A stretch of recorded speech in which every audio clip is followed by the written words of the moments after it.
Brother West, you asked me, what about people like me who are being beaten by depression? I'll give you my opinion about that, but I'm going to tell you that my view on depression is about to be purely how I see it from my own experience and perspective. I think depression hits people in a variety of ways. One of my favorite authors, writers, Bertrand Russell, he's a mathematician, a philosopher. I remember when I read his book, Conquest of Happiness. Something that I couldn't relate to, and I felt very happy that I couldn't relate to, was when he was a child. He said that at the beginning of his life, when he was like merely just a child, he was obscenely depressed and suicidal. And this was back in like the 1940s. And I can't relate to that. And I'm thankful that I can't relate to that. Despite whatever sensitivities and stresses that I had as a child, I'm glad that due to the combination of my chemistry and the environment, while I was like a little bipolar child, while I was an addict, I was addicted to sugar, my nutrition was terrible. Um, my environment was such that it didn't lend itself to depression, and my internal environment was such that it. Fortunately, I had a kind of ignorant bliss too. I've noticed that a lot of the people who are depressed at a young age, they tend at a young age to already have a mind that is like very evolved already and can like you can see things. I, when I was younger, I was blissfully ignorant of everything. I didn't care about anything. Like I had no concern about anything. I feel like those who ruminate and brood when they're children, when they're young, when they happen to be susceptible to depression much more. And the stakes were never high for me. I guess that's due to having a privileged upbringing. My parents providing a very comfortable uh, lifestyle for me as a child, but the stakes were never that high. I experienced depression though in my late 20s, early 30s, when the stakes did become that high, when the stakes became higher, and then I had to investigate and evaluate what depression meant. And it's not fair to say that that's when I experienced it, by the way. I guess I just need to mention too, I've always felt a sense of emptiness here and there. Um, I would pursue high. Well, I'll be straight up. I would pursue highs in the form of sex when I was younger, and then immediately afterwards, I'd feel very empty. But honestly, the reason why I felt so empty is because my nutrition and my four pillars were horrible. My sleep was terrible, and then when I did sleep, I would sleep for like 12 hours. And the reason why I would sleep so long is because I was malnourished. I was extremely skinny, but I was malnourished. So while I did feel a sense of emptiness and deficiency at a lot of instances in my early 20s, I wouldn't put it in the realm of depression quite yet, like a debilitating depression.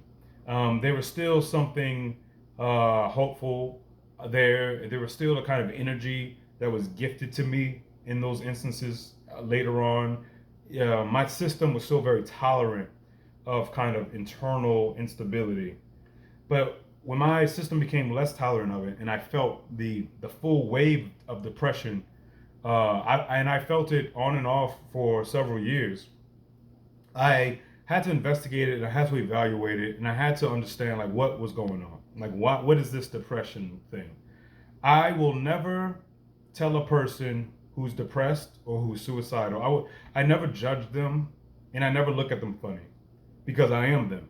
I am one of you. I am somebody who is. I am now susceptible to depression. I know that I can now admit that or see that or acknowledge that. I'm just as much susceptible to depression as anybody else, and I know that it is indeed an extremely difficult thing to get over. A lot of people who look at depression as something that you should just snap out of, again, similar to me in my adolescence, there's an ignorant bliss about them, and so that kind of speaks to the psychological factors for many people who are depressed. Let me jump into this. I think that a lot of people who are depressed, you are you are considering social factors in a much more greater significant way than the average person. I just feel that it's rare that I find the narcissistic fool with their head up their ass and who's toxic as hell. I rarely see that they're depressed. Now, they could be depressed were they to sit with their nonsense and were they to have a kind of mindfulness and an awareness that made them see certain things truthfully. And even if were they to have a sensitivity to their traumatic experiences, and were they to have a sensitivity to their toxicity, they probably would feel a sense of depression. But there's something perversely beneficial about being an asshole in spirit, because while you still are rotting from the inside, you are. I see people fortifying themselves. They still commit suicide through oblivion, as Bertrand Russell refers to it. Through stimulation, intoxication. It's 100%. You don't have to acknowledge depression for there to be the element of depression. You don't have to see it for it to be there, and it doesn't have to manifest itself in some kind of normal way. You could argue that a lot of toxic people are the way that they are due to a kind of potential for depression that they're running away from, and it's a maladaptive adjustment to their susceptibility to depression. But you'll never hear me and this is just, again, I just got to give you my genuine opinion here, Wes.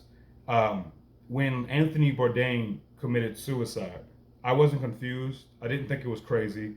When Mac Miller, when David Foster Wallace, the author of a renowned book, Infinite Jest, when so many different kinds of celebrities that we're familiar with, you find out they kill themselves.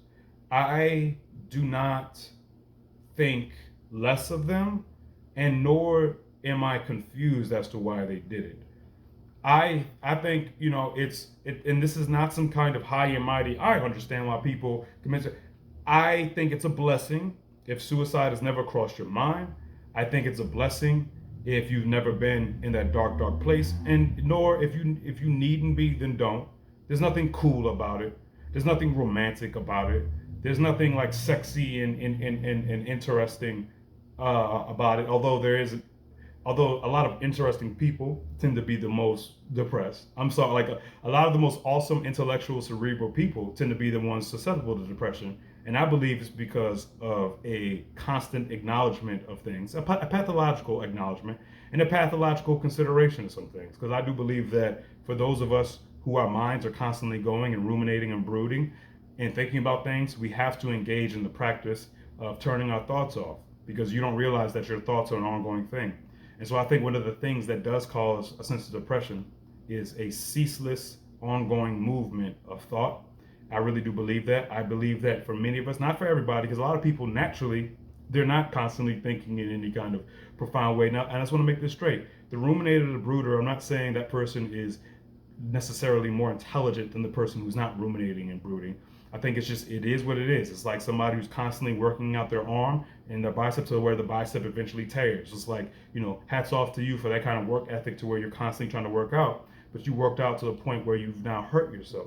And I think a lot of people who are susceptible to depression, they think until they think themselves into these very these places of diminishing return, these places where it's not beneficial for you, and you don't know how to turn it off because we don't have the tool set, we haven't acquired the intellectual tool set of meditation and thought cessation. But so my point is, I just want to tell you that I think depression is super understandable. I guess that was a long-winded way of saying that, and I need to hurry up because I'm just rambling. I really do. When I look at my most depressed moments, I can dissect it and understand why I was depressed. And I will say this: it was always one of my four pillars, and it's just true. My sleep wasn't right, and even if my sleep wasn't right, then my diet wasn't right, and if my diet was right, then my physical activity and if it wasn't my physical activity, then it was the way that I was having healthy conversations with myself and others. I know that sounds too good to be true, but I believe every time that I've evaluated somebody's lifestyle when they've been very, not just necessarily depressed, but just been in a very down state, an unhealthy state, or a place where they're just in that down, there's something off in regards to their lifestyle. And I know that it's easier said than done, because then it's like, okay, but I'm depressed, and so how do I engage in it? I'll give you something simple. Take something like coffee, for example. If you are doing something like you're drinking, you wake up, let's say you wake up at 9 a.m., you have coffee. If you're drinking coffee at 2 p.m., at 3 p.m., at 4 p.m., if you're drinking coffee for the rest of the day, throughout the day, your chemistry may be such where you're more susceptible to depression. Let's say you don't drink coffee. Let's say you don't intake that. Well, you might be it might do you well to then consume it. When I'm speaking to are the factors of subtraction or addition. There's always something to subtract, or there's always something to add. And if you don't recognize that and acknowledge how powerful that is, I found many people when I've talked to them about their depression, they underestimate things like taking wheat flour out of the diet. That sounds too simple. That sounds too easy. Take wheat flour out of my diet. Wheat flour is going to affect my depression. Wheat flour is going to affect my sense of stability. Yeah, right. See, if you have that way of thinking, I then think that you're fucked. I really do. I think if you don't recognize the power of I think you have to have an everything matters mentality. And you then have to dissect what is every single factor that affects me every single day. What is my sleep looking like? What is the way, even you getting on social media and just looking at shit? I'm not saying it's necessarily causing your depression, but it for damn sure ain't helping it. Like what are you consuming? If you're consuming a lot of things that are uplifting and a lot of things that motivate and inspire, cool. But are you socially comparing it? Okay, this is the other thing. And I say this is one of the huge factors. And then I gotta stop talking.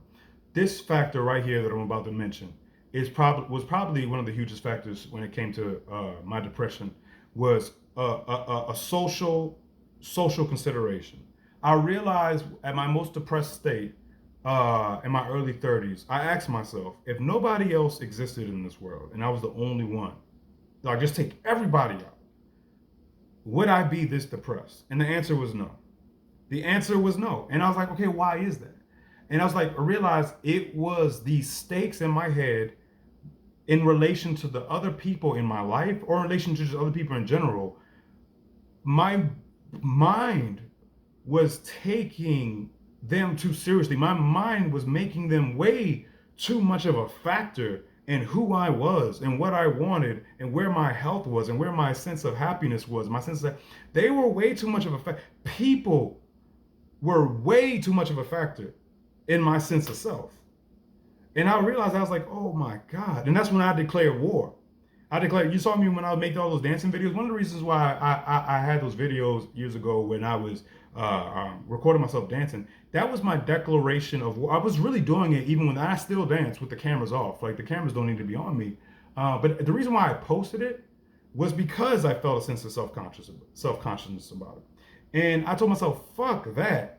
The fact that people's view of me was dictating my sense of psychological stability, no, we can't have that. That cannot be the case. That's one of the, do you know a lot, like that's one of the reasons why the narcissistic toxic asshole doesn't slide into depression, because they don't give a fuck. They don't give a fuck. Now I'm not saying don't give a fuck like them. Don't be the toxic asshole, but you cannot give a fuck about the social stakes. It is possible. And to do it in a way where it's healthy and you're not hurting and damaging and destroying other people psychologically, emotionally, physically. And then I know there's other things like there's trauma in our past that are involved. There's the way we view ourselves. I would argue that meditation and health, an overall pursuit of a healthy lifestyle, an overall, health is my religion for this reason you're speaking to. Because depression would beat me if it wasn't for me fixating on health. So that's all I'm going to tell you, and I don't know if that will help you at all. There's so much to say. All these kind of topics need a great conversation. And what I mean by that is like hours-long conversation where, details are given, things are shared. Sometimes just the conversation in and of itself is the therapeutic thing that needs to happen. So obviously that's the benefit of therapy. Sometimes just talking about it in and of itself is a therapeutic, rejuvenative, restorative thing. All right, but look, I got to go. But I just wanted to speak to that, Wes. All right, brother. Peace out.